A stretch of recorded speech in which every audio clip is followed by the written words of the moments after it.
mga pulutan ay paluto na ang kalderobo. Uy, talagang quality mga pulutan ay talagang apaw ay. Uy, talaga. Sarap na yan. Tama-tama na naman sa mga bahaw na kakanin nito mga pulutan. Talagang lalong pinasarap mga pulutan. Sa dami ng lahok na yan. Talagang napakabango yung mga pulutan. Uy, talagang dinagdagan pa ang pampalasa mantubas. Ayan. Yan ang mga kapulutan, hindi nawawala yung hapagkainan niyo po yung ganyan luto mga kapulutan.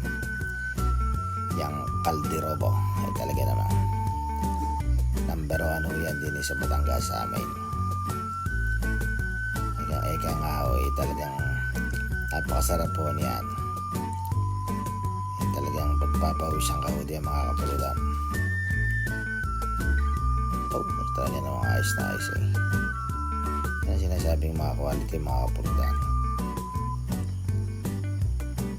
Masa si parang Roland Dumalay sigurado pisang abay yan. Ayan, napagaling magalo na yan eh. Talaga walang awa siya mga kapulutan. Talaga naman quality eh.